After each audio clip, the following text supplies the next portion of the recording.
Party people, what's going on? It's Samaj Marshall, founder of BlueDeathValley.com, and I want to welcome you guys back to another special edition of Inside the Valley, the podcast that's devoted to relentless coverage of A&T football.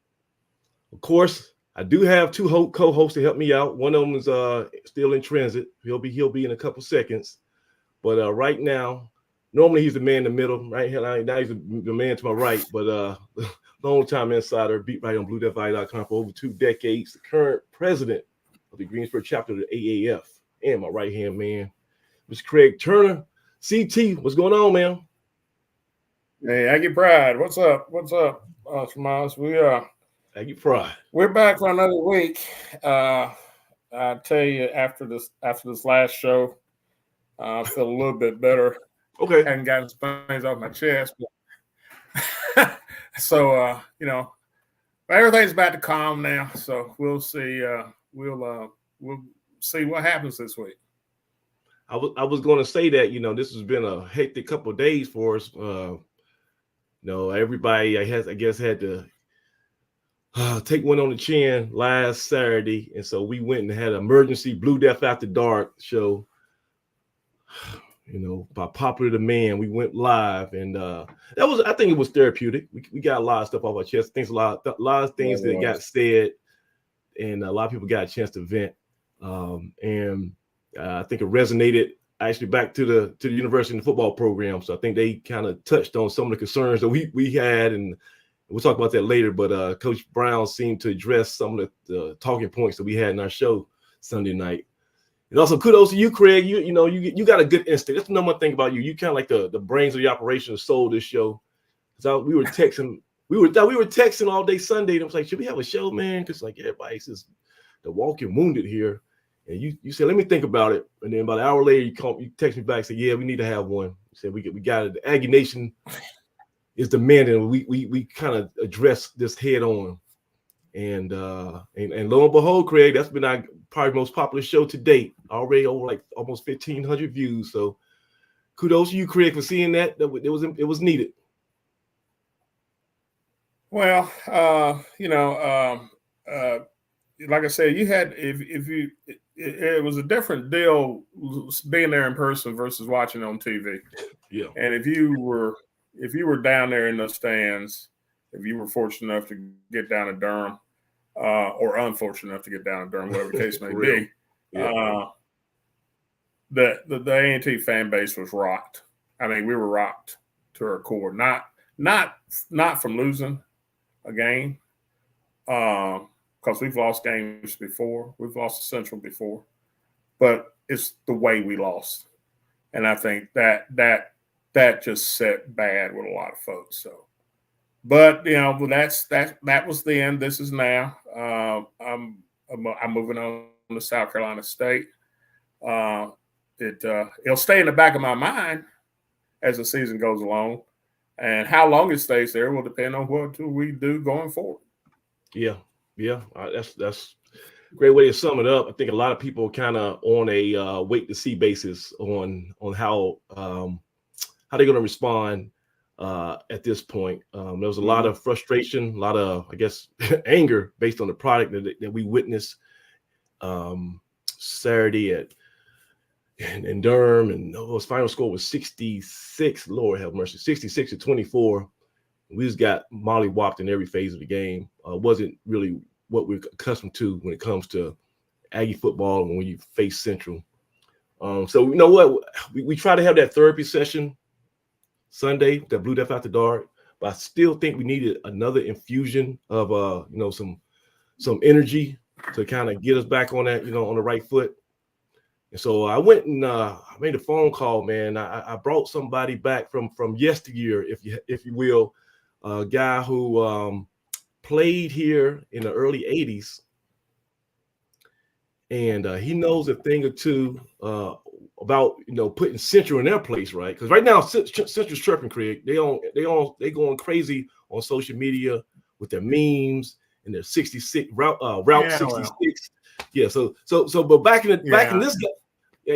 this guy day, they spoken to, and they kept their mouth shut, and they just took their beating and went on. Like this guy he knows a thing or two about putting Central in their place. He also knows about facing the Bulldogs, who he faced this week in Orangeburg. And so let me bring into the show for the first time ever, I would say legendary former defensive back, Mr. Kevin Robinson. Mr. Robinson, how you doing? How's everyone? Thank you for All having me. right, how's it going? Man, it's a pleasure. How you doing, man? So look, let me just get you to, did you get a chance to watch or at least hear about the game Saturday in Durham? Did you have any thoughts on that? I did. You know, we're in a season of transition still, I think, and still staying positive as always, still bleeding the Aggie blue and gold. We had a few mishaps, and I think we lost some momentum and kind of flipped the game on us. But ultimately, I hope that we can get things together. Hopefully, going down to South Carolina State, certainly not an easy task. But at the same time, our kids need to stay focused, stay positive. And we really have to move on to the next game. But again, last weekend was difficult, obviously, based on who it was that beat us and how they beat us. How they beat us. Woo. Yeah, but we will, I believe, stay as a unit. I believe Coach Brown will kind of make the necessary adjustments, he and his staff, and hopefully we'll have a better outcome this coming weekend. So, Doug, welcome to the show. You good, Doug? You got your audio and everything? Check. Yeah, Oh, sorry I'm late here, man. Looking forward to the interview, man. I'm sorry I was running a little late, but hey, Aggie Pride, guys. So, Doug, so I kind of did this for you because I know you. You ever seen that meme on social media with Michael Irvin for the Cowboys? He was actually doing like an NFL Network, and he had this big rant. He says, things are not the way they used to be. The moms are not teaching the daughters how to cook. We're losing recipes. And that was his analogy, saying like, we're not passing on and we're not reflecting enough on our legacy for the current stage of football in his analogy. But for us, we kind of keep those recipes for the Aggie football history, and so this show is kind of like a big cookbook. So I had to go back and get one of my best ingredients here, Mr. Kevin Robinson, because he, like I say, he has the skins on the wall. He's been through the battles. And Kevin, so I was looking at your bio. So first of all, you played here in the early '80s. Who's your head coach? Was Mr. McKinley? Jim McKinley was my head coach. Yes. Right. Okay. And soon after he left, Mo Forte came in. I didn't have the opportunity to play for Mo, but had a chance to get to know him. And I believe that transition of coaching was really good for the school. Obviously, Coach McKinley had a lot of success, and Coach Forte, his first couple of years, wasn't left with a lot of talent, but obviously, much like Coach Brown's situation, he's going through that growing phase and certainly started to win MEAC championships. Right. And so you played defensive back for that it wasn't the Blue Death defense back then, right? What No. you guys have a nickname? What was what you guys call yourself back then? That's funny. We were known offensively. Okay. That was during the era of Operation Push, where we had 11 Division I records from a rushing perspective. So we didn't throw the football a lot, but I think the defense was unsung in a lot of areas. We played well, but offensively got most of the recognition.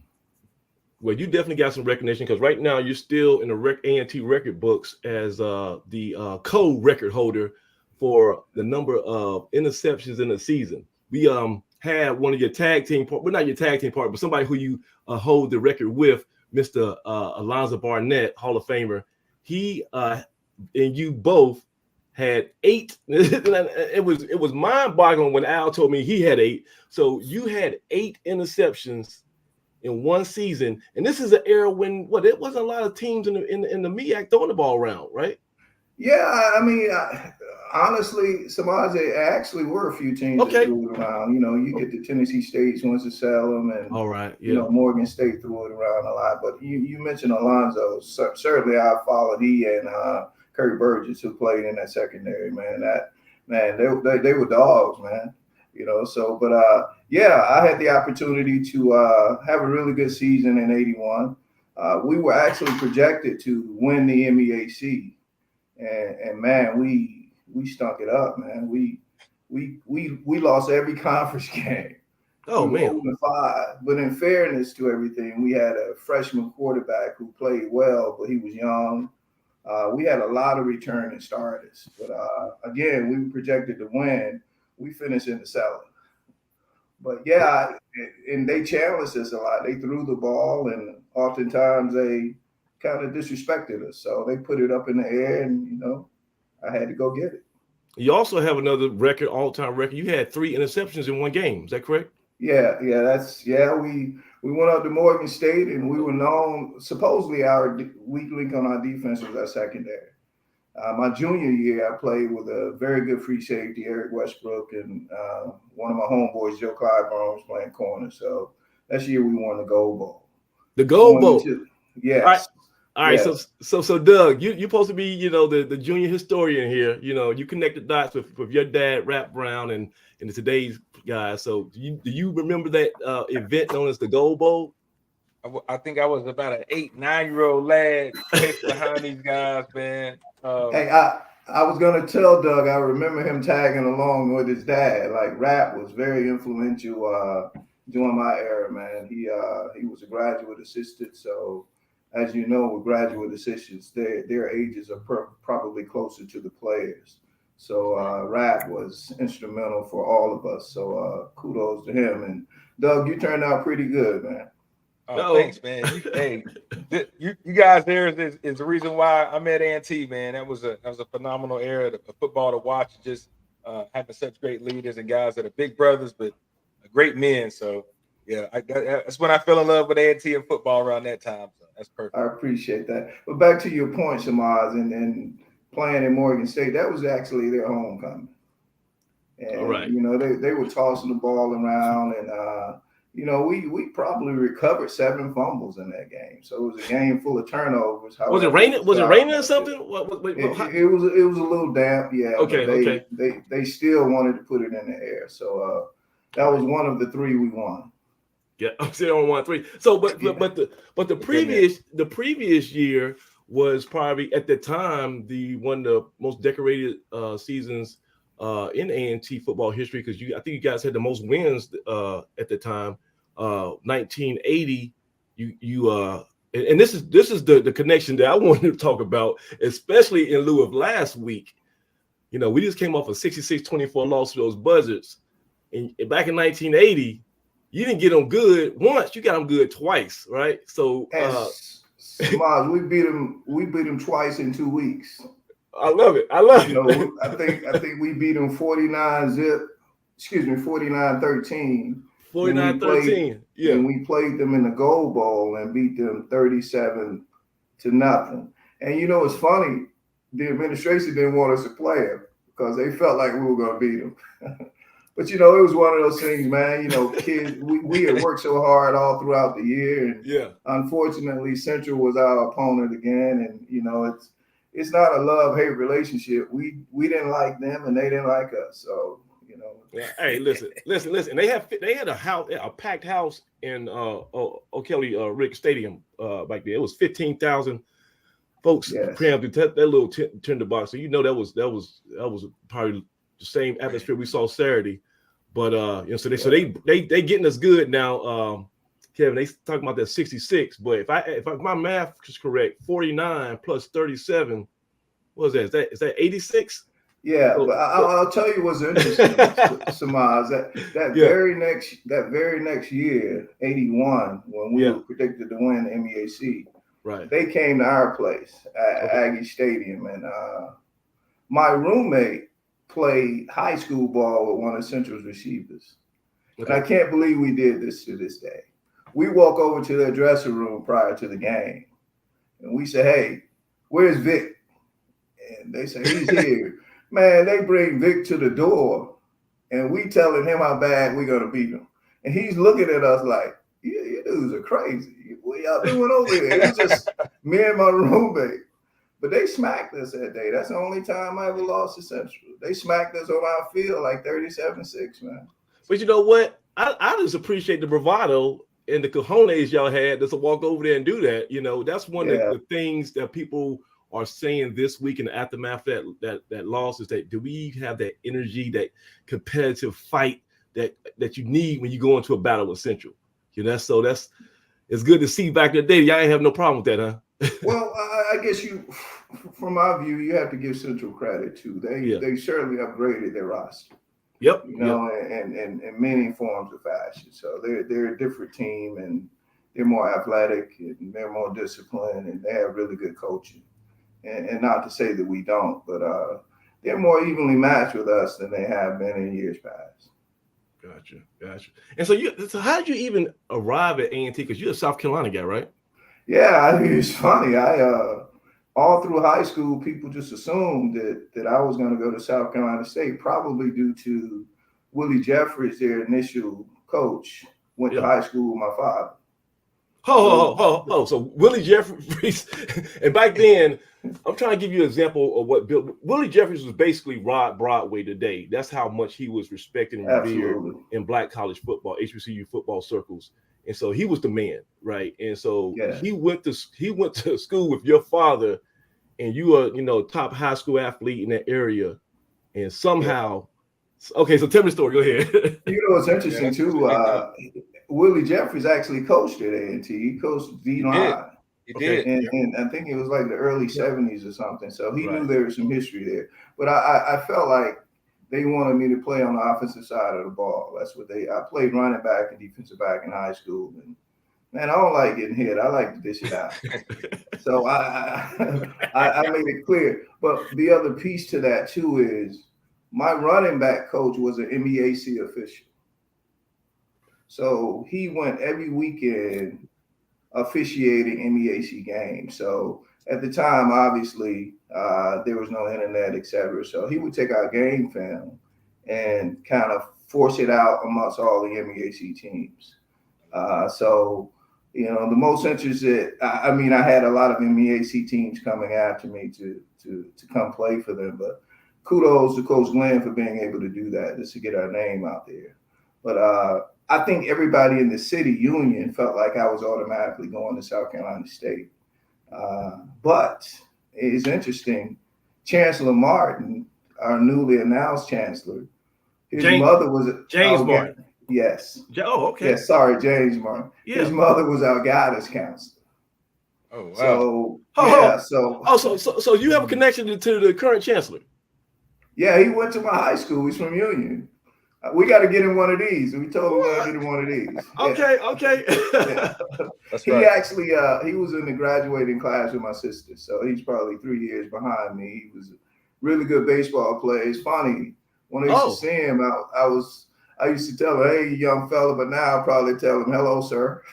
Yeah. But so his mother, she would obviously sit you down and talk to you about, career moves and where you should probably go to school. And I felt like she was urging me to A&T simply from an academic perspective. And, when I went on my visit to A&T, I wasn't really familiar with a homecoming, but it wasn't homecoming when I came. They were playing like a basketball game in Moore Gym. And when I was on my visit, I asked my guy, George Small, who was a previous A&T coach. That's his coach. That's Doug Brown's coach. I said, is this homecoming? He said, no. I said, wait a minute. Is it like this every weekend?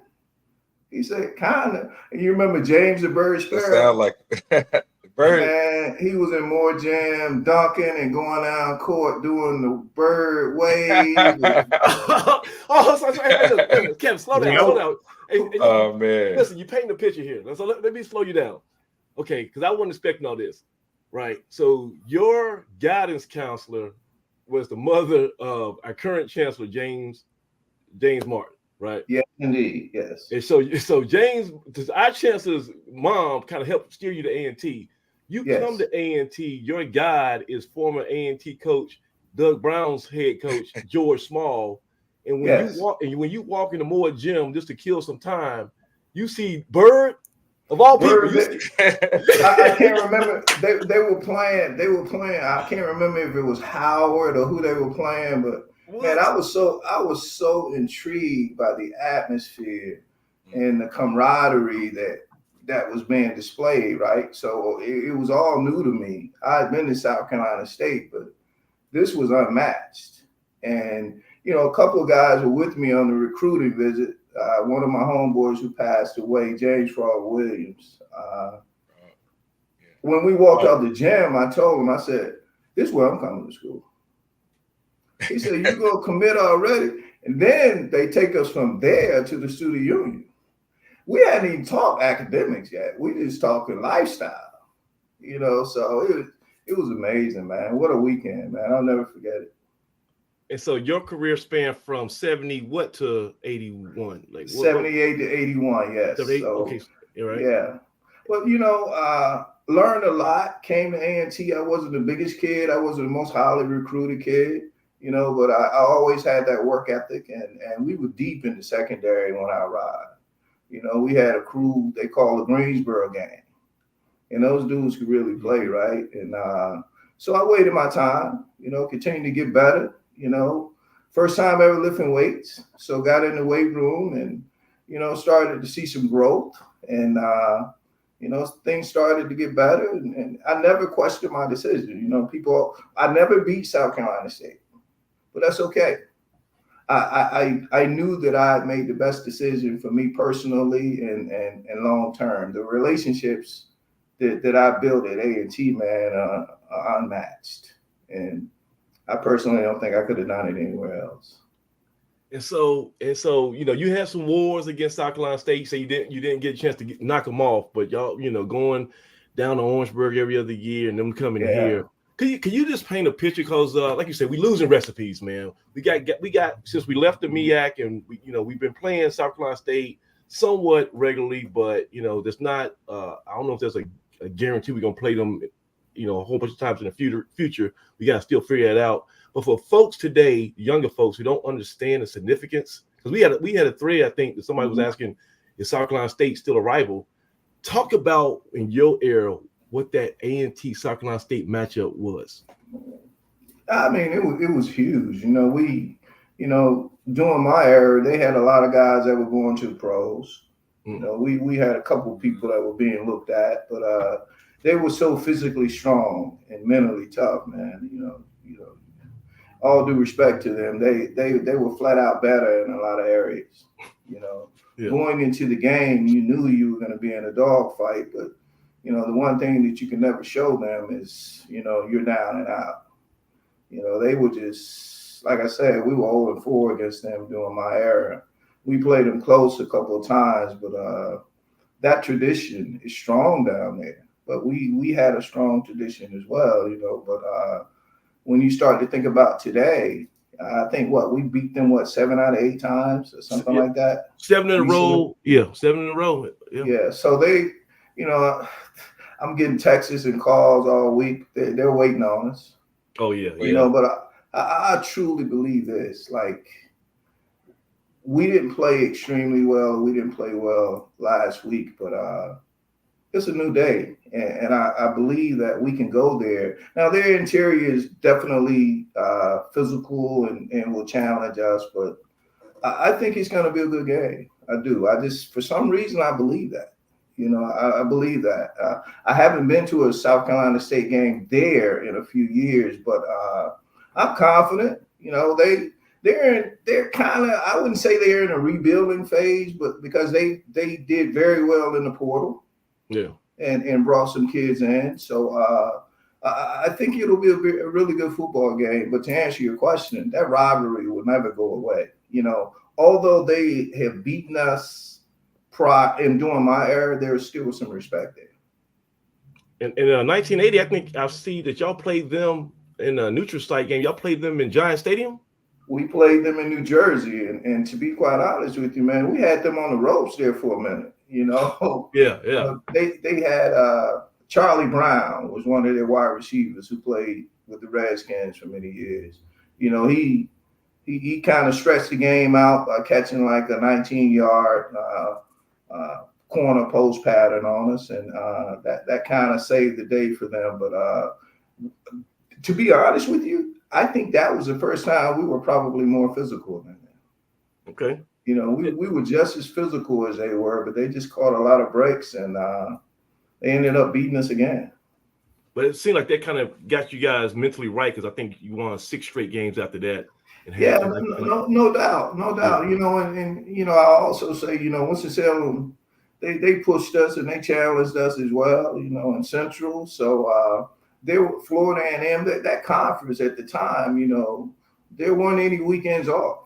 You know, whenever you had to suit up against any of those teams, right? It was a dogfight, and I enjoyed that aspect of it because going to A&T, I wanted to compete at that level, right? And it gave me that opportunity. A lot of kids, you know, BJ Little, who I looked at some of the reviews. Yeah. I didn't realize. So, you know, BJ's from Union. Yeah. Yeah. So I didn't know that BJ started every game, A&T. And Doug, I saw, kudos to you. I didn't know you started that many games. Man, that's impressive, because when I think about when I came, I was nowhere near ready to play as a freshman. As a matter of fact, I wasn't ready to play as a sophomore. I'll tell you guys a quick story. My sophomore year, we were going to Norfolk State, and through the week of practice, I wasn't as focused, as disciplined, because I felt like I wasn't going to play. I'm going to go there and watch the band and, you know, carry some bags for the fellas and get ready for next year. We go into the second quarter, and they say, Robinson, let's go. And I'm looking like, what y'all calling me for? I didn't come up here to play football. Man, when I tell you that's the worst game I've ever had in my life, the game was so fast. Like, receivers were running across my face. It's like I couldn't remember the coverages or anything. And man, I learned from that, though. I learned from that because although we won, man, I was horrible. I didn't even want to go to the cab the next day. You know? Hey, Kevin, that's so I guess apropos that you're saying that, because right now we're having to play so many young players on this roster right today. Like, you look at Central, that game, we have true freshmen. Yeah, true freshman quarterback got snaps. We have, you know, receivers, and you just explained it perfectly. Just the speed adjustment of a young guy going into playing grown men football, right? It's unbelievable, Samaj, and we have a very young team, and number 88 from Central, he's legit, man. Yeah. You know, and his route running, and you know, that's a lot of pressure on our younger guys, you know, but they'll learn from it. I did, you know, after that season, I was supposed to go into summer school, and I said, no, I'm not doing that. I'm going back to Union, and I'm getting on that field that got me here. And I was determined to be a better player when I came back that next year. So I was able to come, because they were putting in the A&T register the first couple of games. You know, Kevin Robinson was picked on last year. I'm like, okay, I'm gonna stop all this noise. But I ended up that year making second team all MEAC, man. You know, and I credit that to just my determination. And if I could say anything to the kids now, man, from last weekend, man, keep your head up, keep pushing, keep fighting. This is one you'll never forget, but let's not let it happen again. Let's stay together, stay united, keep pushing. That's the best we can do. And we're going to South Carolina State this weekend. Let's try to punch them in the mouth. Yes, sir. Yeah. And see, and Craig, he kind of stepped on your toes a little bit, because you talk about the A&T register sports writers. That's who you were. That's how you earned your chops, huh?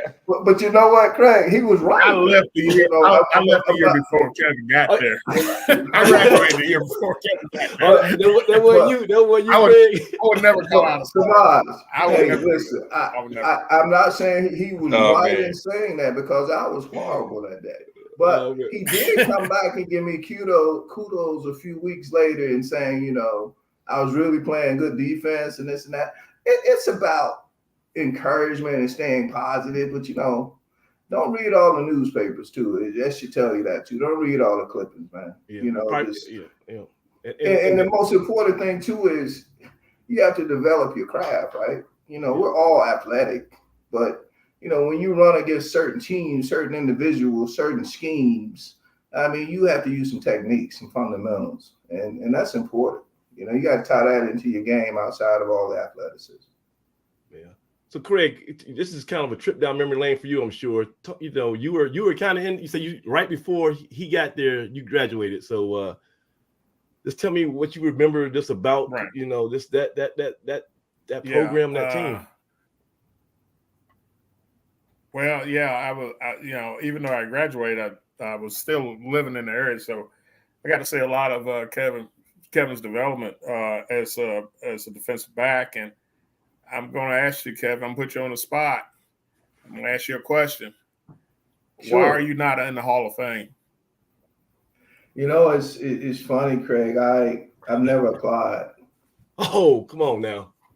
Yeah, I think it was Alonzo Barnett. I was looking at Alonzo's clip. Yeah. And he said something that was interesting. He said that he was encouraged to apply, right? And and that's kind of where I sit. I just never did.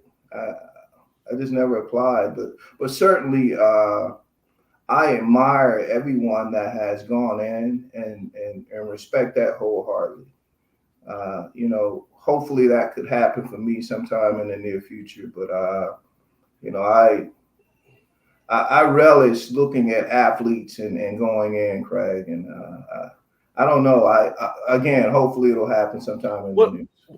Well, Kevin, look here. You were first team on MEAC when you were here, right? You say we had that glorious season 1980. We win the Gold Bowl. You actually get an interception in that game to help seal the win, right? So you weren't just a pedestrian. You was a major figure. You got 2 current records. It's interceptions in the season 8, interceptions in one game 3. And like you say, you share those with your buddy Alonzo Barnett. Yeah. And Kurt Burgess. I don't want to leave you Kurt in there. Yeah. So Kevin, what y'all got to do is y'all got to have a special club, a fraternity. All 3 of y'all, the interception guys, y'all got to meet like a G-Ho, have breakfast or something. And look, I actually had an opportunity to spend some time with Kurt at the alumni there you go. that we had this year. But I'd like to share with you guys real quick. After the 81 season, that's when Jim McKinley and the coaching staff left. They went to Prairie View. Okay. So my freshman year, I didn't realize I had led it, right? And the point of the story here is I want to talk about Mo Forte transitioning in, although I didn't play for him, how instrumental he was for me still. So after the 81 season, Coach McKinley and his staff leave. I'm named the captain of the team thinking I got a 5th year. Nowadays kids are playing 9 years. So yes. Yeah. After I sit down and Linwood Ferguson was the defensive coordinator. That was Doug's offensive coordinator. Yeah. He was talking to me about schemes and how he would use me, et cetera, et cetera. Man, I was so excited. So one day I'm working a summer job and they said, Coach Forte needs to see you, Kevin.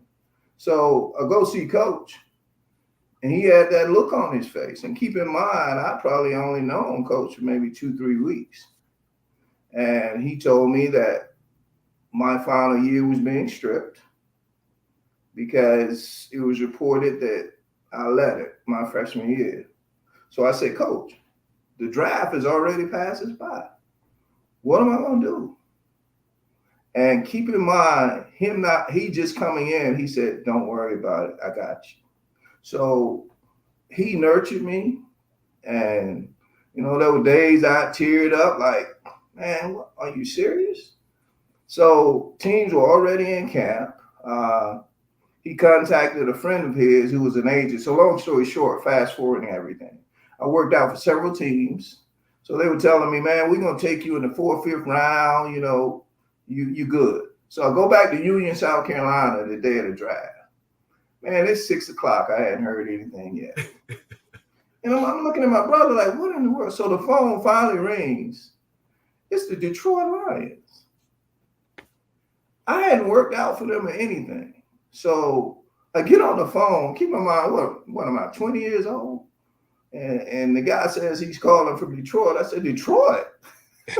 He said, yeah. When can you get here? And I said, in 2 weeks. He said, no, we've been in camp 2 weeks. And I'm like, what is happening? So when I get there, I go back to Greensboro, get out of my apartment. Long story short, I get there and I look at the depth chart and I'm at strong safety. So the head coach, get this, the DB coach was Mel Phillips from A&T. Oh, Hall of okay. Famer. Yes. I said, Coach Phillips, is that depth chart right? I'm strong safety. He said, yeah. I knew then it was a wrap. I used to think all the time. I played with a guy named Dennis Coit from Rocky Mount, North Carolina, and I always said, Court would make this football team, but I'm not gonna make it, not at this position. So it was an uphill battle. So, but I still ended up getting drafted, right, and latched on with the Cowboys and some other things. But my point in mentioning that was Coach Forte stayed the course with me, man. I mean, I would talk to him periodically when I'm in camp, you know, because we just developed that bond, and I personally feel like I played for him, right? You know, so awesome. I just wanted to say that, man. Like when you have transition of coaches, man, like you have to be able to relate to your players, and he certainly was able to do that. And I understand during that during your time at A&T, there were some I guess some challenges because there was a tragedy that happened to one of your to the football team, and it ended up kind of, I mean, obviously it set with you guys for life and inspired you to move forward. Can you talk a little bit about that? Yeah, man. Travis Kelly, man. I was a sophomore and Travis came in as a freshman. He was a DB and he was also a punter. You know, you talk about people that are wise beyond their years, right? He was that guy. Like he could have a conversation with you and you almost feel like you might be talking to your older brother. You know, he was just as genuine, as considerate kind of person that I've ever met in my life, man. So, you know, and he just, you know, he was like a magnet to people. Everybody loved him, man. When I lost my extra year in 1982, Travis became ill on the field, and from what I understand, he was having some headaches, right? And they say it wasn't football related, but you know, hearing that news, man, and seeing that number 6, I mentioned earlier coming into A&T and the defensive backfield being loaded. One of the guys wore number 6, and I always related that to him. But when Travis came in, he started wearing number 6. It's just hard. All due respect to who might be wearing 6 now, man, but you know, he was put in that ambulance, man, you know, with his uniform on, you know. With his uniform on, he passed. Okay. I don't know if he passed with his uniform on, but what I do know is his mother was in the stands, and they carted him off in that ambulance, man. This is during the game. Yeah, and he didn't make it. Mm-hmm. You know, as a matter of fact, I think the team found out in the post-game prayer, man. So it's very difficult for not just myself, but for all the team, man. That haunts us to this day. We know he's okay. We know he's in a good place, man. But I just hope one day that we'll recognize him as a university, whether it be retirement of his jersey, naming something after him. That would just be such a huge gesture, because I get that a lot of us or a lot of people have played at A&T and, you know, passed away, and no disrespect to them and their families, but I personally believe this guy had his uniform on. you know. So I view that as different. But that was hard, man. That was really hard. Craig, you remember? Were you at that game? Yeah, I was. It was somber. You knew something was wrong. Didn't know exactly what, and I didn't find out. I found out about it later on after I got home, and you know, they had retired his jersey. It did. In the ceremony there a few years, a couple of years, I think, after he had passed. Oh, and I was trying to figure out when. Right? I don't know how he got unretired. I have no idea. But you know why? Because, hey, you know why? We're losing recipes, guys. like Michael ever said, we don't remember the stuff that's important. So it was a while before, you know, and I want Kevin to keep talking just because this is outstanding, man. Just hearing these stories, and this is therapy, you know. But I lost a teammate the same, almost, you know, identically, man. I was a sophomore, Herb Dixon. You know, it was different circumstances, but he was a guy that everybody thought a lot of. Was that at T-Dub? That was at T. It was actually during spring break. You know, we found out where everybody was kind of out on spring break. But a phenomenal young man, was the leader of that defense in 2003 when we played under Coach Small. While Chennis Berry was one of the coaches on that staff, was the offensive line coach on that staff. So I mean, it's just full circle, man. But that experience, losing a teammate like that, and man, I can definitely relate to that. That's a tough feeling, man. So, you know, but his jersey had been retired, and I remember it's funny you said that when he got the A&T. When I got the A&T, that jersey was still retired, and once Herb passed away, you know, there was a lot of momentum in the path to retire at 33, right? Because at that time, I think it was just two jerseys, the 6, the 11, and that I can remember there were jerseys that were, you know, off limits. So I don't know if it came about with Hooker unretiring the 11 so that his son could wear it. You know, I think Ty Williams jumped into 6 not too long after that, and then that's kind of the you know, the move these days and age. Everybody's wearing the same number and you know, wearing every number. So that's kind of tough, man. But look, that one should have stayed. Listen, now I'm saying no disrespect to Ty Williams. Like he's a Doug dude. He's you know, that's the highest honor you can get right now as an A&T football player, being named to the Doug Dude team. But he's a Doug's dude. But he got to come off that 6. Hey Ty, I'm telling you right now, you got to come off that 6 because you know why? It's not your fault. It's not your fault. But we lost a recipe. We getting that damn recipe back. We building a cookbook. We putting all our recipes in them, and we're not going to ever lose them. We're going to preserve them. That's one of the recipes we're going to keep, and we're going to find some way to honor that number 6 because that story needs to be told, right? I agree, Shamaz. You know, that's what I love so much about our university, man. Like there's a brotherhood that's unmeasurable, man. Like touching different eras, right? Recently, the past 2 years, I had the opportunity to serve as one of the committee members for alumni tailgate, and having an opportunity to get to know the younger 2000 guys and the 90s guys, and man, it's just been great, man. Just seeing how passionate and how these dudes still love this university and love each other, man. So to hear us talking about Travis and your guy, Doug, that's who we are, man. That's who we are, and that's what we do. We love and we support each other, you know, and that's why, you know, I'm so glad. I always say I'm so glad, man. I couldn't have made a better choice, right? You know, so good to hear the comments from you guys for sure. So Kevin, are you still where you at now? You in South Carolina?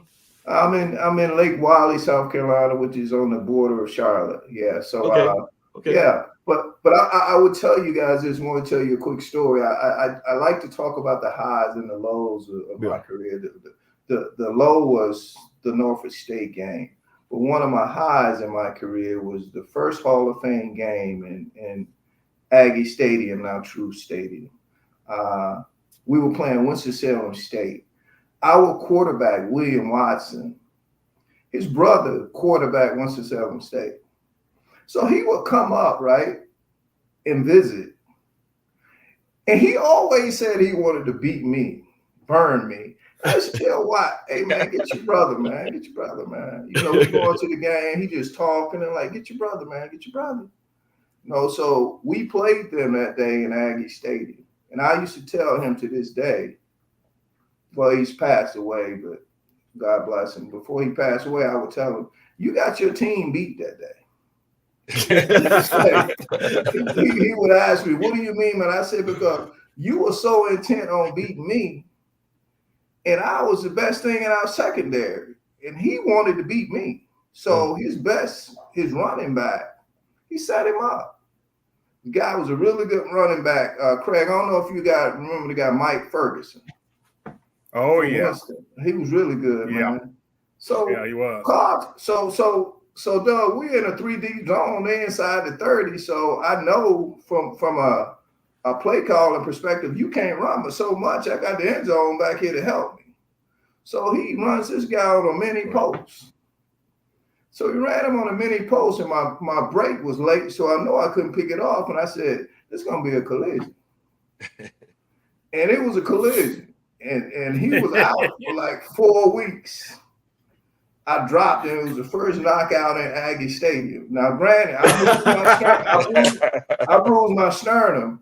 Oh, the fellows were standing right. over me That saying, "Get up, get up." But what I told him was, "You made them lose. You wanted to beat me so bad." But again, I think that was probably one of the highest moments I had, because it was 21-14 us, and they were driving, man.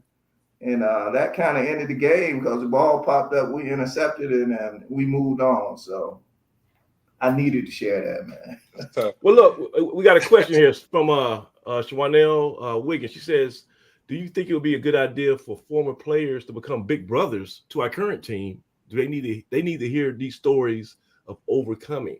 So do you have a relationship with the current coaching staff? Are you able to speak to the guys now? You know, I took a vested interest to talk a lot the past few years to Ponte. Okay. Yeah. Okay. Seems like he's a quiet dude, but talked to him quite a bit. A few others. I did talk to the secondary coach this year. So to her point, I welcome that opportunity, and a lot of guys that I played with and other areas as well welcome that opportunity too. And I think Coach Brown certainly is open to it too. Okay, good deal. Yeah. Okay. So look, we can't keep you here all night, man. But this is what we're gonna do. We're gonna and I always say this, and I'm telling you, we got a couple guys who've been here 3 times. You know, so we gotta bring you back. We gotta bring you back, because I just know this is the tip of the iceberg. And Doug, if we start going down that rabbit hole, we're gonna be here, you know, till probably next season. So we gonna let you go. But you're in Lake Wiley, South Carolina. Yeah. How can folks? Because I know there's gonna be a lot of people who will bug me. Man, ask them this. How can people contact? Are you on Twitter? Are you on social media? I'm on Facebook. Yeah, I'm on easily Facebook. find on Facebook. Yeah, so I'm easily accessible on Facebook. So I welcome conversations. You know, so my page isn't private. So feel free to reach out. I'll share whatever knowledge I have, whatever conversations that need to be had. And I want to say to you guys, man, I love the show. I love the insight that you guys provide, and kudos to you guys, man. Hey, Doug and Craig, any parting words before we let them go? Man, just please come back. Please come back and join us, man. Those stories were phenomenal. And They're, you know, I love you, man. Anytime. Thank you. You guys stay safe, man. All right, thanks so much, Kevin. Appreciate it, man. Goodbye. Take care, Kev. Oh man, I'm good now. Hey, Craig, I'm ready now. I feel great. I feel great. Doug, come on now. Bring back some memories. And I can relate to so much of that, man. It's crazy. Even the story about having a teammate that had a brother at a rival school, because my quarterback, Marshall Glenn, his brother played at Central, his older brother. And so, you know, Maurice, is nothing to be hanging out with Maurice down here on campus. And I mean, he was one of those guys that was known at every HBCU in the state of North Carolina. You know, they were both from Charlotte. Maurice was all over the place. But, you know, when we played against them, you know, he was ready to go. He returned kicks and played receiver. And so, man, you know, of course, we want to try to beat those guys when we played them. But we always wanted to play a little harder for Marshall because we knew his family had that close connection with those birds from down the street, man. So, but that's what makes it special, man. That's what makes those backyard rivalries special, man. What are some phenomenal stories, man? Hey, Craig, I got to talk all night. He painted a picture, then Craig. He took me down. He took me back to 1980, 81 and all that. Man. Good Lord, that was fun. Those were fun. That was fun times at A&T. I mean, we were, I used to call it A&T football back in those days and say, throw it in the hat, let's shake it up and see what falls out. Because one year we'd be great, next year. Not so good. Come back the next year and blow it up again. It's kind of like Coach Hayes said. Sometimes when you think you got everything all set, you stink the place up. Other times when you think you're going to be short, you lit the place up. So, that's kind of the way it goes in football. Yeah. So, Aggie Nation, we got some homework, though, right? So, there's two things that I think we need to do after this interview. One, we got to get Mr. Kevin Robinson to the A&T Sports Hall of Fame, okay? Because he got the resume that I think that's definitely he needs inclusion. And two, we got to go back to our athletic department policies, and we got to get these retired jerseys back retired because. I know things get lost in transit, and you get different regime changes and people this, but a precedent is a precedent. If I make a promise and I say we're going to honor this person's memory by and you don't retire every other jersey, it's a special honor. You have to do something, or you have to have a impact that is unique. But once we as a institution make that determination, then that's it.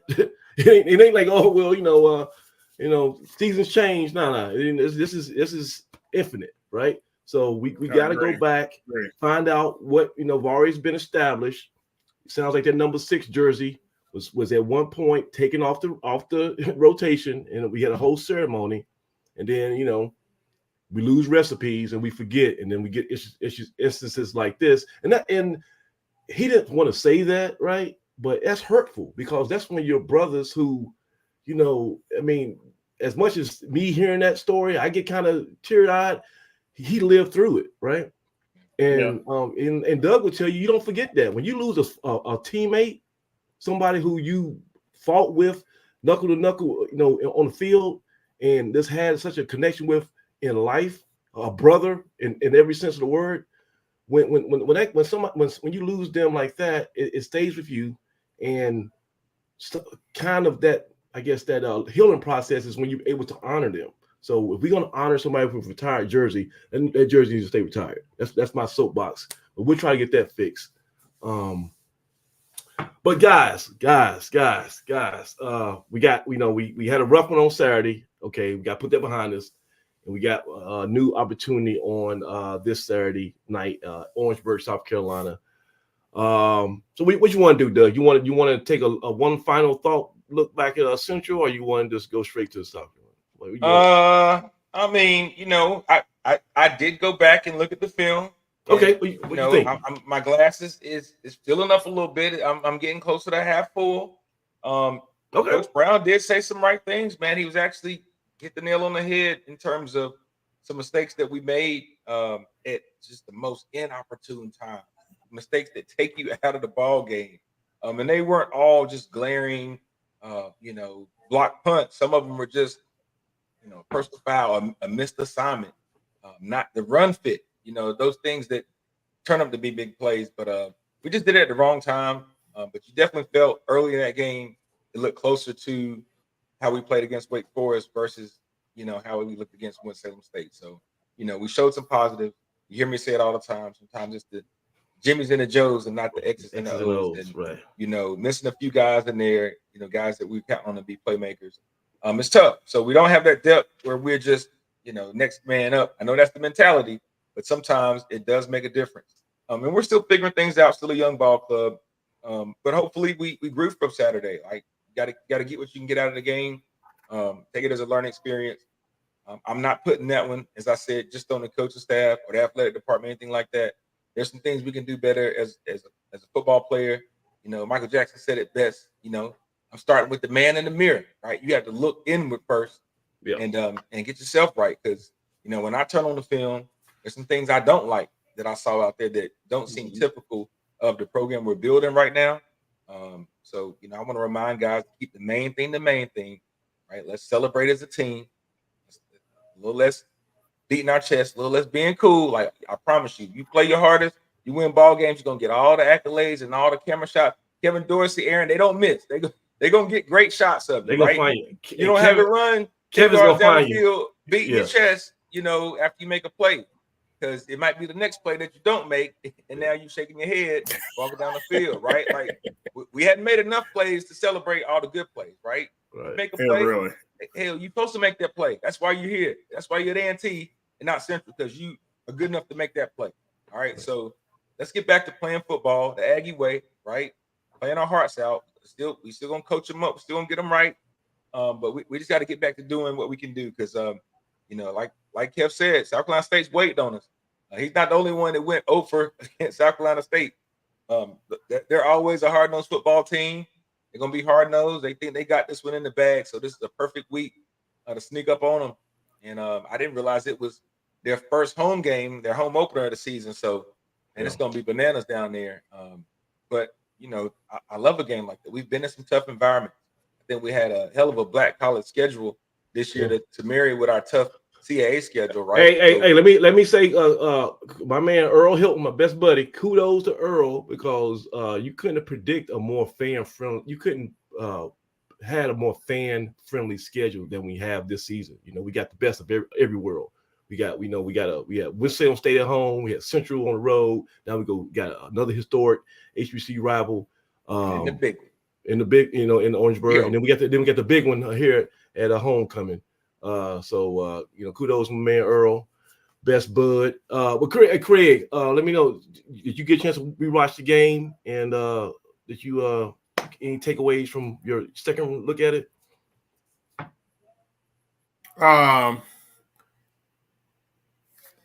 Yeah, I'm kind of like Doug. I saw some things that were not A&T football. It's just way too many mistakes. You know, it's like I said Sunday night, we were not prepared, and that goes back to preparation. Evidently, we didn't. Evidently, the coaching staff did not get through as to what they orchestrate. You know, get through to the players what they wanted them to do, because they sure as hell didn't do it out there on the field. But like I said at the beginning of the show, I'm putting that in my rearview mirror right now. Okay. Because what I'm concerned about now is being competitive. I know we're better than what we were last Saturday. We're not world beaters by no stretch of the imagination, but we should be able to go toe to toe with the Centrals and the Winstons and the South Carolina States. And that's not saying we're going to beat them, because they're further along than we are physically and experience wise. And so they got a lot of things. You know, they got a pretty good head start on us, but there's no reason for us not to compete. So that's what I'm going to be looking at this coming Saturday. How well we compete, how well we deal with adversity, how well we execute. You know, there's certain things that are beyond your control, but how do we deal with the things that we do control? That's what I'm looking at. Yeah. Well, I do, as one more thought on Central, I do have one question for you, Craig. Yeah. When was the last time they heard you say this play changed the momentum? Dougie, real quick. When was the last time they heard you say this play changed the outcome? All right, chat. Are y'all ready? Are y'all ready, chat? These three plays, short and small. All right, let's go. These three plays. Round three. There's a couple. Change it all. Hey, come on now. It's been rough, man. Yeah, all right, so this is actually, hopefully it's clear for you. Let me know if it's fuzzy, Doug. How you draw it up, man. So this is actually play 0. This don't count as 1 of 3 plays, but this was the opening kickoff, right? Opening kickoff. This is play 0. Don't count me. But let's just see what happens here.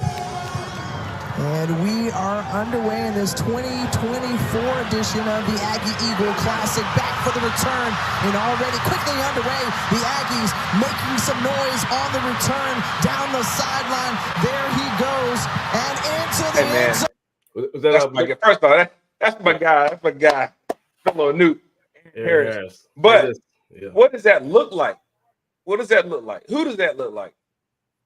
Just back it up 1 year, man. It looks just like Tavon. It looks like right? Tavon. That scheme, right? That's a good kick return scheme. We saw Tavon do it 4 times last year, right? Somewhere in there. The scheme looks the same. That's good execution, and we have a good scheme. So we can throw away. We don't have good special teams. We don't have good. That's your scheme gets you and a little bit of speed and talent. But if you put the guy back there that's supposed to do it, and you marry it with a good scheme, good results happen. So kudos to Bankins and our special team staff, man. We got more than just a kicking game. I mean, A. Brown, my money, is what it is. But hey, I'll take it. Good job, A. Harris. Hey, look, Doug. Look at this guy. Look at number 80. I think that's Thomas Brown. We don't really know what to do. It's kind of like what I do with my hands. Like the guys were just kind of all celebrating. We didn't know how to react after the big play, But opening play. It was the opening play of the game. We were shocked, But hey, I like at least we're not, barking at the other team. We're kind of barking at the fans, but let it roll. I enjoy it. Well, what a way to start it off. 80s, 90s, HBCU football game.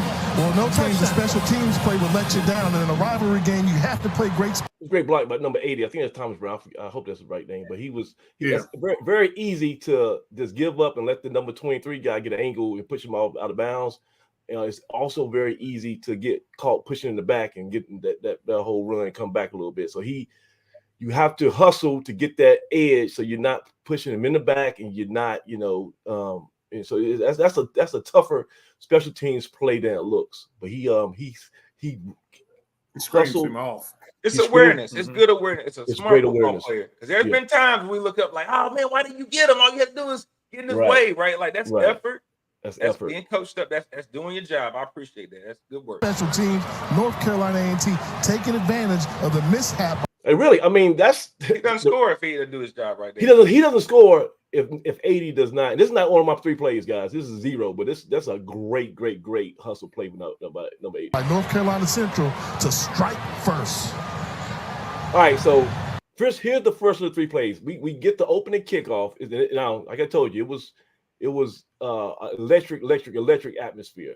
Central's barking, our crowd still excited. Everybody's like, no one knows what to expect. Opening kickoff. Everybody takes a deep breath when that ball's in the air, finally catches it. He runs it back. We land what could be a knockout blow in some instances emotionally for this big game, right? But I think one of the first things that happened was our momentum got short-lived, right? And there was just nobody within 5 or 10 yards with that kick. Right here on the extra point. It's only an extra point, it's just one single point. But when you get punched in the stomach and you just get crumpled up and you lose your win as a football team, you want to find a way to respond. And Central responded back in seconds. So they had something bad happen to them, and they get something good happen to them immediately. Return for a touchdown. The extra point attempt is blocked. So Andrew Brown has his rivalry game. That's self-inflicted. That's one of the. Yeah, that was a high snap. Guy did a good job to get the ball down, and he kicked his hand. So instead of the football, but it didn't work out. I guess that's football. So look at how Central. So Central was down, right? It's like, man, we just let these fools go down the field, score a touchdown. But now, because of that one play, they get their momentum back. Even though they're down 6-0, they feeling good about themselves. They're like, man, if we score here, we're gonna be leading. Team block, that's exactly. Right, Jay. So look, they going back to their sideline with pep on their step. How many times have you given up a opening kickoff and then you end up going back to your sideline after that and you feeling good about yourself? That's one of the 3 plays. That was a momentum changer. That one extra point block right there, right? And so now look how this lingers. So that was the first play. Because we're going to see a whole lot of interesting stuff, I feel like, throughout the game because you throw in rivalry games.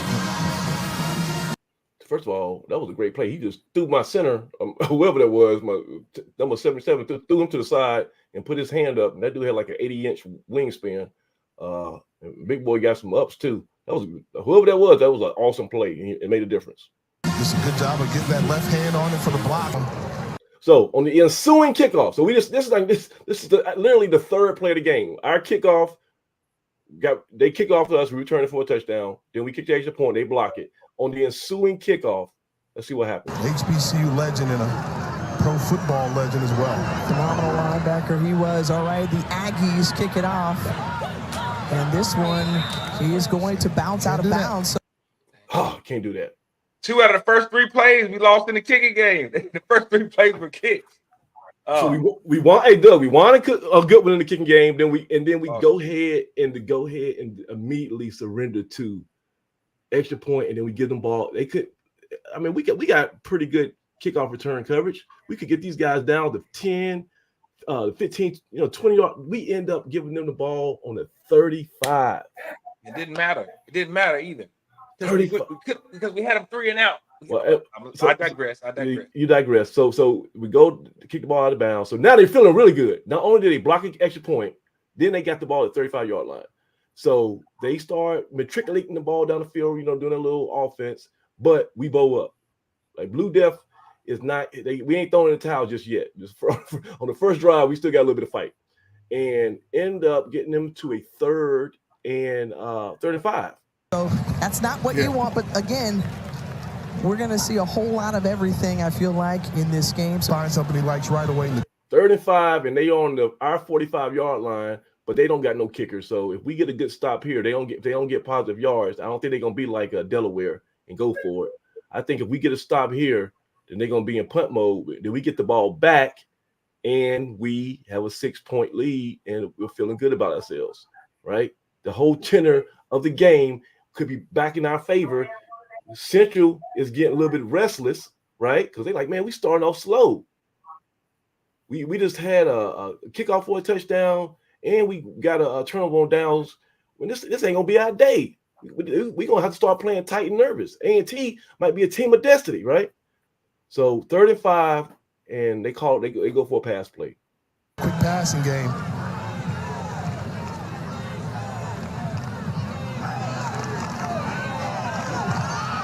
Here's looking, has protection, has a man, turned around, and great play by Prunty. There's excellent coverage. 3rd and 5, throw long, go incomplete. Send out the punt team, fellas. Time going offense, right? Right? No. Markel Quick couldn't get to it, tried to turn his body around in time, had a step on the defender, but the pass is incomplete against that All-American, one of those freshman All-Americans. Personal foul, roughing the passer.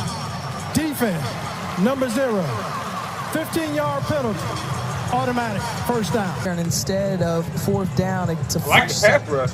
I mean, that's how you draw it up. And that's you draw it up to them? That right there. That was totally unnecessary. Is that how you totally unnecessary. You draw that up too, man? Totally unnecessary. Well, we've been screaming for a pass rush. Now he's slowly coming back into form. I think that's one of those times where you have a player that plays with a lot of emotion, and you want guys to be right on the edge, but he couldn't pull back right in the moment. And that happens. It looks like some things I've seen in the NBA back in our day, but of course, it's beyond the whistle. You got to kind of play not through the whistle anymore. You got to kind of play to the whistle, and especially got to ease up on those quarterbacks because they're going to call it every time. But the pass rush, the angle, that's what we're looking for on the edge, right, in this defense. And that's one of our P5 transfers, P4 transfers in. That's kind of getting into his rhythm.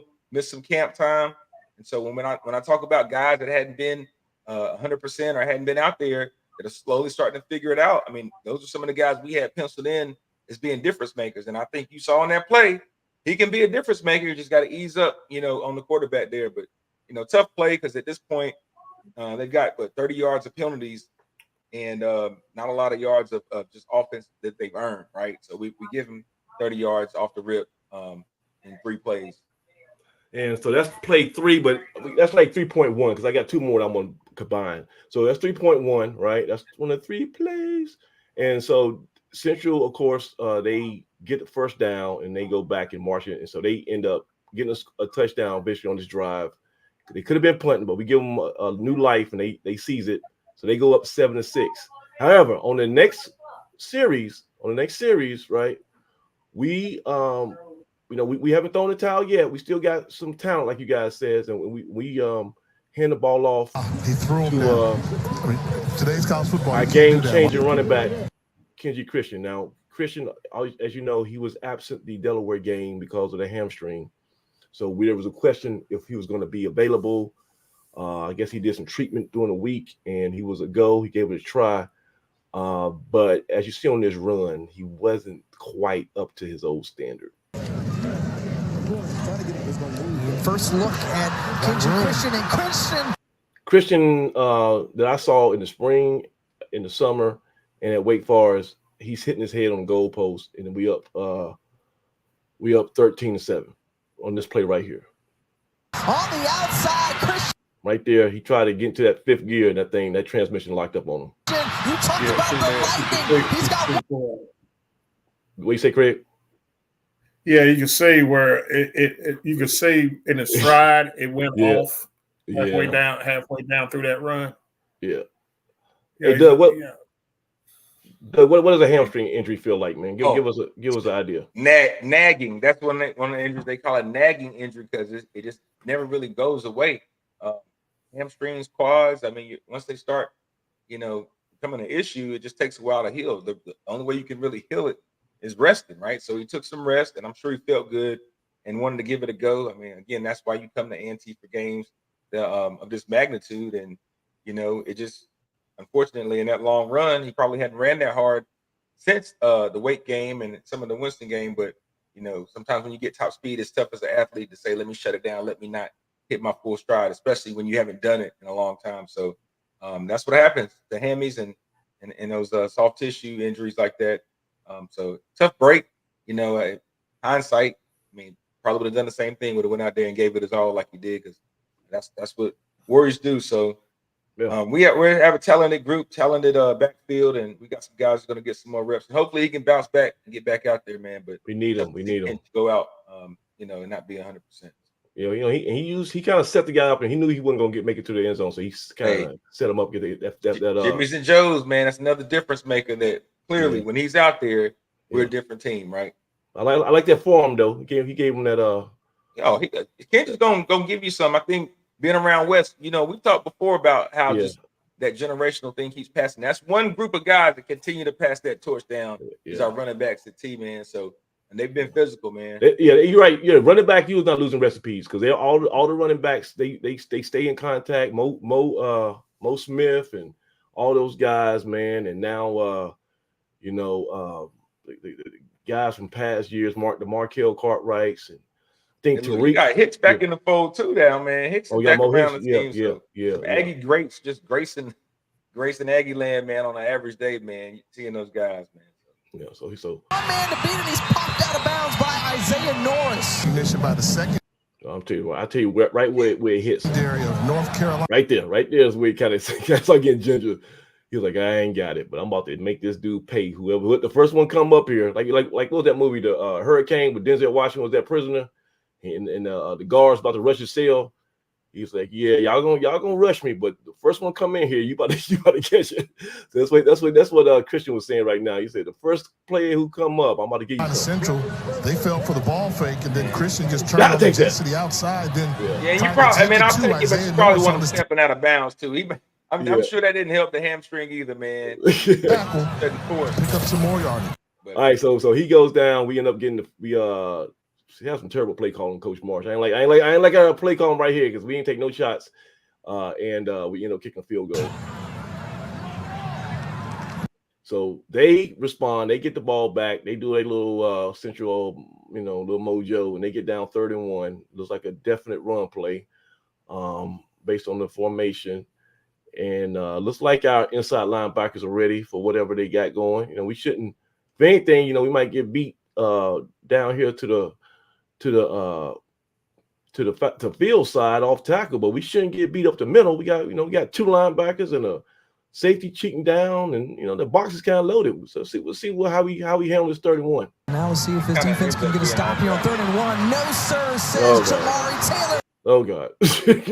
So he ends up cutting it back a little bit, and this is one of those plays where I think our run fits got a little twisted up, man. We had a guy kind of go in there aggressively and kind of get lost in the shuffle, and I think our other linebacker was kind of trying to scrape back over top on the other gap. And then, again, I talk about injuries, man. Normally you have Ty Williams somewhere in the mix, kind of lurking in the back, who's been a solid tackler. He made the big 3rd down stop against Winston-Salem State in overtime to force him to 4th down, right? It was kind of him one-on-one against the quarterback. So he's a good open field tackler. And you have to be a good to great open field tackler in kind of what we're doing in our scheme when you line up that close to the line of scrimmage. So we were kind of there in the hole. It's a tough tackle to make, but we got to find a way to get that guy down and can't let him make us miss and go untouched. Essentially, he's a you'll dynamic. See the rear view. I think you got the rear view too, but man, you let him loose. He finds a not that we weren't there. Some room, and he's in. They're fine. So we got. And so shout out to number 32, Terrell Dudley. He was the star of the press conference on Monday. Very inspirational and a sharp young man. So he's right there on the hash. And then you got 21. I think is that Ty Pittman? Trey Pittman. That's Trey Pittman from Durham. Another young freshman, true freshman, getting a lot of time. And I like him though. He got some fire. Guy. Absolutely. He got some dog in him. I'll take him to battle any day of the week. And then we got watch the T Dud went what? Go ahead, let's finish talking. No, set up, Doug. Whenever T Dud is keying, it took him left, and he's kind of ends up over there by Josh Isaiah, and I think Cade Malador ends up kind of where I don't think we're running the stunt, but we could have been. But you'll just as the play rolls on, you'll see how the hole was kind of created, and then why David Laney had to essentially try to make the play by himself in the hole. It's the See, Dudley gets kind of blown up. I mean, I guess I don't know where we were going, but trying to shoot the gap, but he lost. Yeah, he lost. Yeah, he got out of position because he tried to shoot the gap instead of playing the gap. He tried to shoot the gap. Right, but you know what, Craig. I think what's happening is subconsciously these guys know they can't take on blocks one-on-one, so they're trying to cheat. And they try, like you say, they're trying to just get past the guy instead of overcoming it and going. So that's why trying to fly around and make a play and maybe even bring some pressure. But because I was watching Cade to see if it was designed for Cade to kind of scrape over top and be in that hole. But somebody's got to be in that hole because it left David one-on-one, Laney one-on-one. So that's tough. We get kind of washed out the way with up front a little bit too, and you see a lot of jerseys getting tugged. But that's tough in there. We got to be stout in there. So you'll see it. I mean, Oh boy. Boom, he's gone. And right there, that don't look. I don't know if we not breaking down good, but if you listen, if your free safety is reaching like that desperately, it's not going to be a good deal. If you have a freeze frame and your free safety is out there reaching, oh man, oh boy. He could have hit it up in there hard for 1 yard, but he saw daylight and he attacked the crease and it became a foot race. And the great runners, they're going to find a way. Good hustle, KP. So that was 3 plays. We got some bonus plays in there, but I don't want to beleaguer that. We saw what happened. We lived it. We took our lumps. One thing that did come out of the aftermath of that is some of the chatter on social media seemed to make its way to Coach Brown. I think he heard some of our concerns loud and clear. I'm not sure if he's going to take everything to heart, but I think there was some things that he heard and I guess he had to agree with. Because Craig, on Monday at the press conference, he had somewhat of a different opening. Aggie pride. Oh, yeah, he ain't fooling nobody. Hold on. Stop the presses. Okay. And listen, everybody was thinking it. Would he or would he not? We talked about on Blue Death After Dark. Would he or would he not? I promise you, guys. Craig, you've been married, 41 years? How long you been married, Craig? 42. Okay. Doug, how long you been married? 13 this November. All right. So I've been married 19. I know when a wife says, honey, we gotta talk. I know when those conversations happen. This was not Earl Hilton. It ain't gonna be good. Listen, this was not Earl Hilton getting to him. This was not one of his old New England Patriots teammates getting to him. This was Mrs. Brown. She sat him down and she said, "Look here, Vincent, you better not go in the press conference Monday and say it's a good day in Aggieland. Okay, I don't care how much pride you got, how stubborn you want to be, you're not going to do that because it's not going to go well. No, but baby, what I want to, no, I don't give a good darn what you want to do. What you're going to say is Aggie pride and get past it, and we're going to move forward. Because you keep that stuff up, nobody likes it. You're going to be the most hated man in Greensboro. I'm at the Bridge Club, and all the ladies are mad at me, so you're going to stop that foolishness today." That's exactly how that conversation went. And so he got in front. Hey, when your wife talks to you like that, all you can say is, "All right, honey." Hey, man, shout out Miss Brown. Aggie pride. Thank you so much, Miss Brown. Hey, Miss Brown, you are the MVP. And that was not just the people inside the room. That was everybody in Aggie Nation. That was the entire alumni base. Shout out to Miss Brown for getting that right. So to start, I know there were a tremendous amount of people that we let down. Yes. Thinking about 3 people right now. I'm looking. Good Lord, Coach. All right. Hey. With that performance on Saturday, I 100% own it. I'm the head football coach. Everything that was on display ultimately falls back to me. The team that we took into Durham wasn't prepared as best as they should have been to play. And we got a lot of things that we need to fix. And you know what? And that's all I want to play because that's all he had to say. Everything else is just, just the particulars. But he owned it. He said it's my fault. I didn't have the team ready to prepare. I didn't, and we didn't play well. We got to do better. That's all. I mean, listen, we don't have to throw salt on the wound. We know what we saw. I'm pretty sure y'all seen that sound bite. I just wanted to show. I thought, and all jokes aside, I thought it was very effective. I think I said it on Twitter as soon as I left. I think that's what the fan base was, I guess, not wanting to hear. This because we didn't have. He could do whatever he wanted to, right? So, but for him to kind of fall on his sword and not to have a whole bunch of excuses on, well, we had a couple guys hurt. He's like, nah, it wasn't good enough. I understand this is a big rivalry.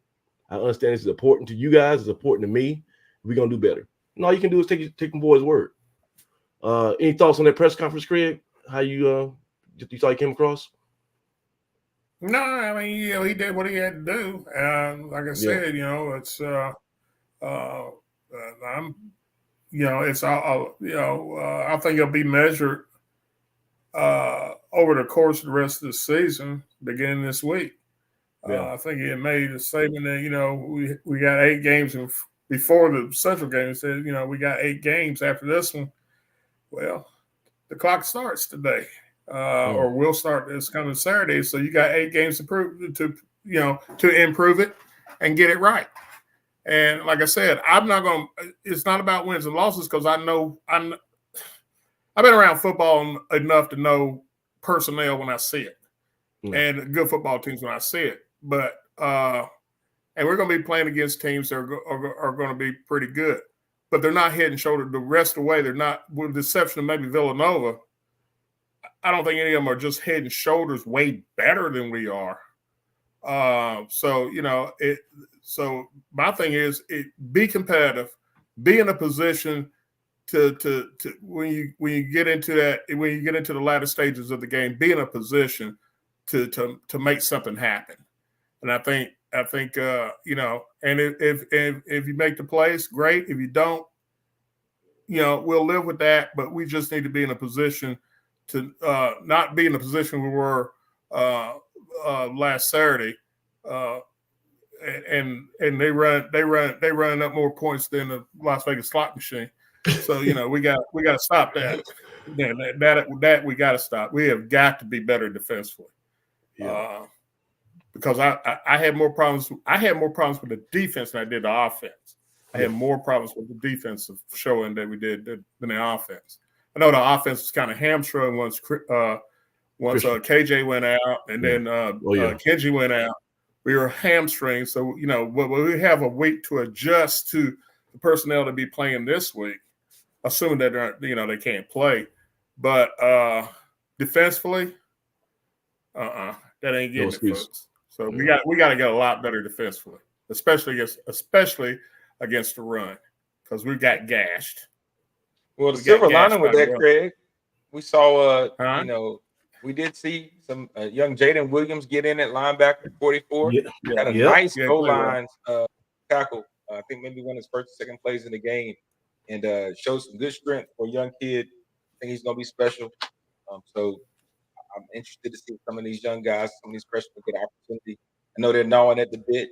And we saw T. Dud get in there and go in there flying. He didn't make the play, but he's flying around playing good football. And I think he'll make plays. At the press conference it's an indication that he is a leader and he's probably going to have some type of impact, not just on special teams. Maybe just a couple more snaps in the rotation, because we've got to do something to shake it up. Make sure we're getting some pressure on the guys. I mean, the war of attrition starts to settle in, so we got to make sure we got some depth. We've got some physical ball games coming up, Craig, starting this weekend down in Orangeburg. So, hey, it's October after this weekend, Craig. So this is the chunk of your season. This is when you got to get it done. All of October, early November. So, let's get it going, man. Yeah, it's still all ahead of us, guys. So speaking of this weekend, the biggest thing. Go ahead, Craig. Go ahead. No, go ahead. Yeah, I was saying speaking of this weekend, we play South Carolina State, and of course they are being led by first-year head coach, familiar name around here, Mr. Chinnisberry, who was, I think, Doug. He was offensive line coach in 2003 when we won the championship, and then he went on to be the offensive coordinator by the time I was a senior. So he put together had some really good run concepts, but was also able to put together some early RPO stuff. I'm actually implemented an offense that utilized two running backs back when we had Mike Ferguson and who else was playing running back. It was rock and roll. They had the worst nicknames. It was Mike Ferguson and somebody else, another running back. Well, we used to run. We here on the pony set. We had Sweeney. Brandon Sweeney was out there. Yeah. I'm thinking it was the second time he came back, because then he had Mike Mayhew and somebody else. He came back with Mayhew and those boys. But we went down to FAMU, man, and I think he had Marshall Glenn rolling, man. He threw for 300 yards. Ooh, okay. And, I think we had two running backs two receivers had 100 yards. I think me and Trusty had 100, and then we had two running backs that got it done just with 100 yards receiving through shovel passing, right? So he's very good at breaking down your scheme and what you do on defense. He's going to take advantage of it. He's going to run some flood route concepts, make you use the field. Most of all, he wants to run the football. Don't let him fool you. It's all window dressing. He wants to line down. He wants to run you over. We gave up 66 to Central. He wants to put 67 on it. I promise you. So that is his mentality. Coming out of the gate in Orangeburg, first home game. I mean, that gave it even more juice knowing it was a home opener. They hadn't had this much excitement down there in a while. We've been beating up on them for a few years. So, I mean, State is one of those programs, again, it's a good rivalry. It's a friendly rivalry at times, and we travel both schools. We're traditionally good schools who traveled in the MEAC. But don't forget, that program probably would have as many Celebration Bowls, if not more than anybody, if we were playing Celebration Bowls in the early 2000s on through. I mean, South Carolina State, very similar to us. I mean, we had Reggie Shuford, Michael Bass Knight, Maurice Smith, then Maurice Hicks, right? Just four back-to-back Aggie greats. But South Carolina State had three running backs that each of them broke the school record in rushing back-to-back. Start with Baker down there. So, man, Ford. I mean, they just had a ton of guys in that big old offensive line. And I really didn't used to pay attention much to roster depth and, how deep everybody was. For me in college, it was, how good is the guy lining up in front of you? But when I finished playing, I actually attended a funeral down in South Carolina of a fellow coach, Henry. His wife passed away. And that's where I saw Buddy Pugh was hanging out. And we had just lost to South Carolina State. Yeah. And Buddy came in there with that little smile that he has when he fills a room. And he was just bragging about all the kids he was recruiting and bringing in. We had a funeral, you know what I'm saying? Like, but I knew then he was the king of South Carolina. And then years later, when I was coaching, and we played them down at the Citadel's place, and when they were in the run of doing their thing, and I was talking to one of their coaches I knew down there, and he said, "Man, you know the difference between us and y'all right now?" I said, "No, what is it?" He said, "We got 20 defensive linemen on scholarship.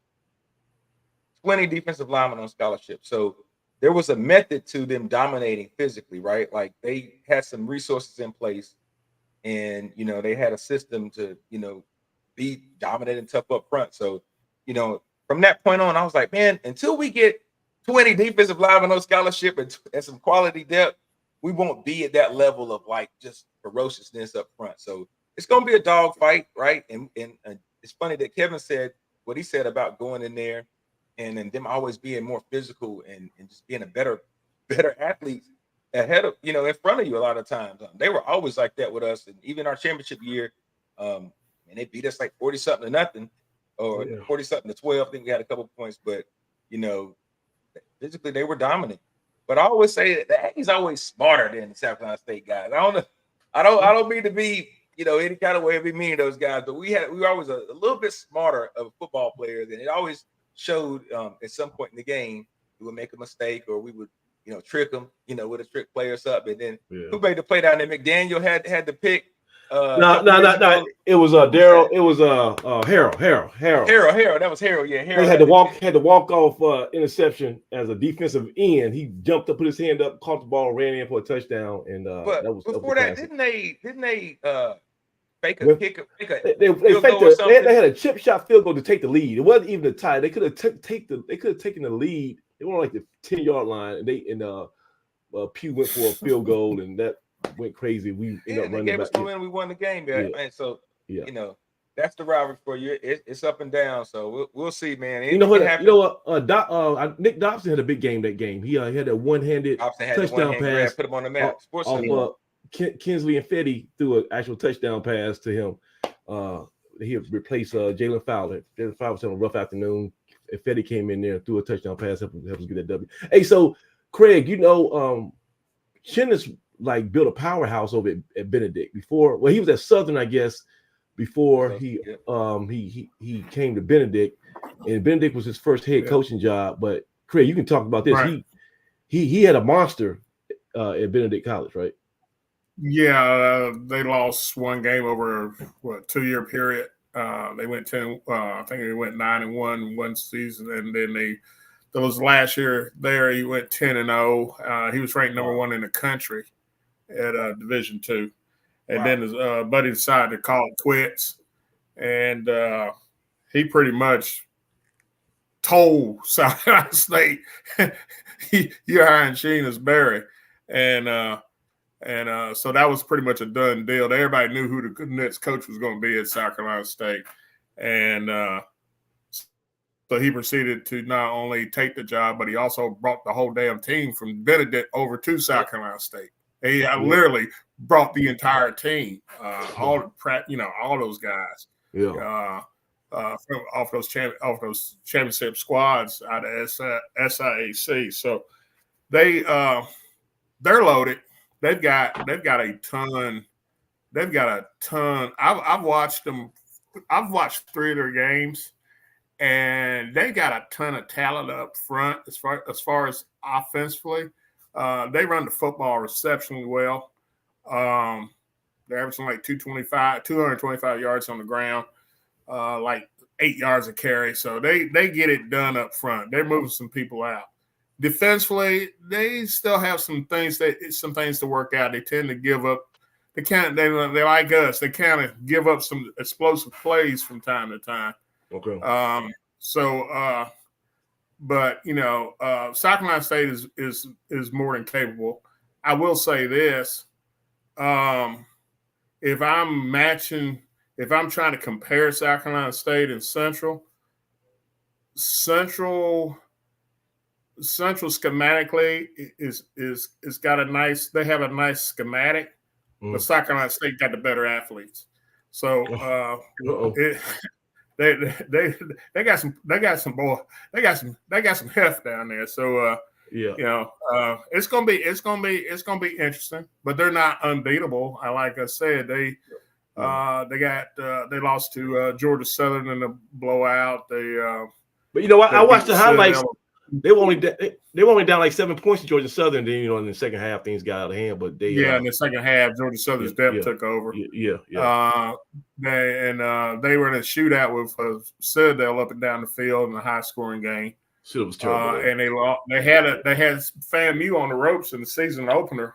I thought they went into the fourth quarter leading 18-7 going into the fourth quarter. Yeah, and gave up 3 touchdowns all through the air. I think they got gas down there, man. That was FAM. Yeah, it was hot down there. Yeah, it was hot in Tallahassee. It was FAM's second game because FAM had already played Norfolk State in Georgia. Yeah. And so I think that second half looked a lot like how Norfolk kind of faded away in the second half, man. That heat, and South Carolina's hot too, but when you hadn't played a full football game yet and hadn't had a chance to kind of get your second win, eventually, that fatigue settles in and you're just not the same. So I think if they played them later in the season, it might be a different story. But FAM's improved too, so those reps and those actual game reps matter. That's why I do think we did get something out of Saturday. Some of those young guys get an opportunity to play. It couldn't hurt. Live action, right? At this point, couldn't hurt. So here's I got one before we get out of here. I got one more sound bite from actually Chennis Berry at his press conference.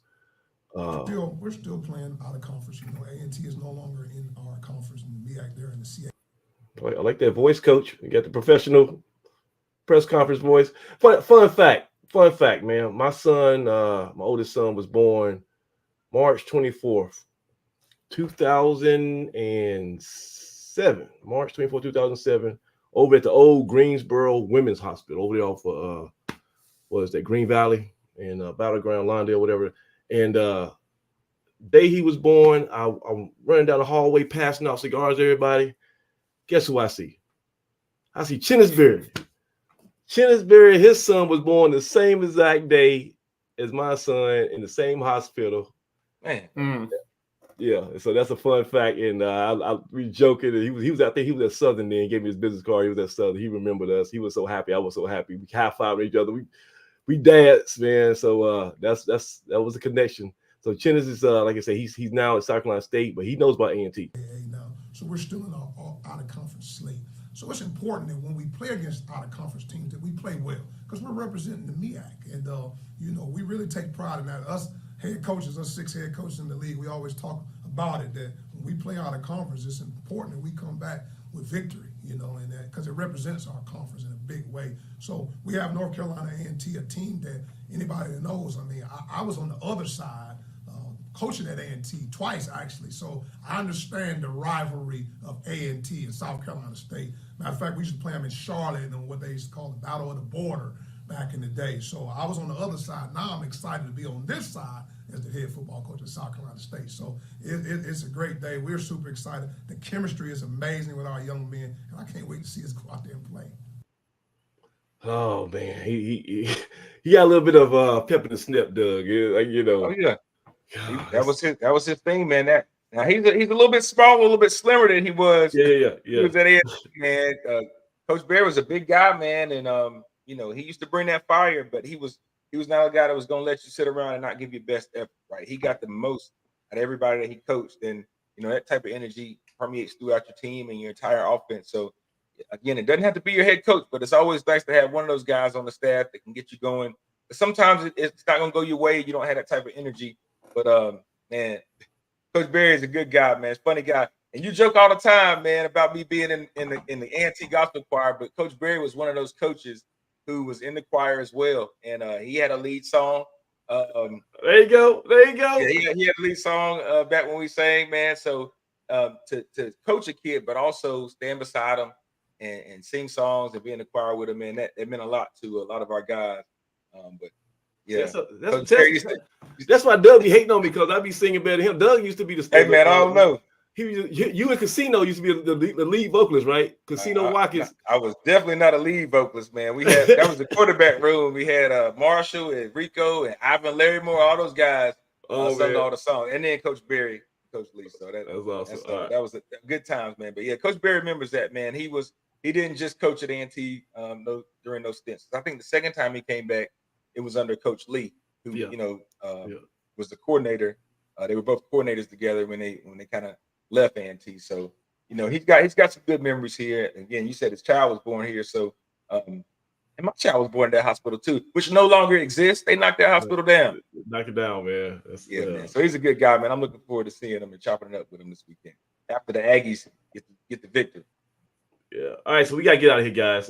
Craig, give us the last word, man. It's already 1 hour and 40 minutes. So like I said, this is the beginning. This is the beginning of the renewal. So it's no time like the present. After last week, put it behind you. Go down to South Carolina State, and let's go ahead and execute and be fundamentally sound. I think if we do that, we can show very well down there. But we've got to clean up. We got to clean it up on the execution and the assignments, because you can't be getting trapped up inside and trying to shoot the gaps and trying to be hero ball. Make the smart play, not the highlight play. Make the smart play, and I think if we do that and keep that mentality, I think we'll acquit ourselves very well. Okay. So let's get out of here, guys. If you're lurking around, if you haven't, really signed up or anything, go ahead and subscribe to the channel. It helps us out. We're very close to getting to that 1,000 subscription threshold, and we can do some real fun stuff with the channel. Go check out Blue F Valley. We got some photos from the disaster in Durham from Dr. Simmons. We got some good photos from all the fans and the players on the field that night. What else? We got AAF. We got a bus going down to Orangeburg, Craig. Oh yeah. We got a bus. Aggies love to travel. Hop on, Craig. I'm gonna see if y'all got some more room, man. I might have to hop a ride. Oh man, I think it's sold out. Any Craig? Is it sold out, or y'all got a couple spaces? Yeah, I think so. Unless somebody decides to drop off, we're the South Carolina. The South Carolina bus trip was the first bus trip that sold out when we first put the slate out there. That was sold out in one evening. Yeah. So, I know there's a hurricane coming, so I'm not sure what the rain forecast is, but just keep that in mind. Everybody be safe. We'll see. It's supposed to come through this area and down through there on Friday. So but we'll see. We'll see what happens. I think it's going more inland, more so towards the Tennessee area rather than making that hook that it normally makes and comes up through North Carolina. This was going to stay to the west of the state. So we're going to get a lot of rain from what I understand. But things are right now, the forecast down there is for South Carolina is sunny and 80 on Saturday. So we'll see. Okay. All right. So for Doug Brown and, of course, the President Craig Turner, and also shout out to our guest, man, Kevin Robinson, the legendary. Yeah, he has some stories, Dougie. He has some stories, Kevin Robinson. Man. Great guy. And we're gonna have to have an emergency meeting with the athletic people. We got to get that jersey back retired. And, it needs to be retired. It needs to be retired. It should be retired. Yeah. I don't know the circumstances about why it was unretired, but for me, that jersey should not be worn again. All right, that's just my opinion. We'll get that straight. All right, until next time, we hope if anybody's going to South Carolina, please drive safe, and we'll see y'all. Guess back here again next Wednesday. Till then, Aggie Pride. Aggie Pride. Aggie Pride.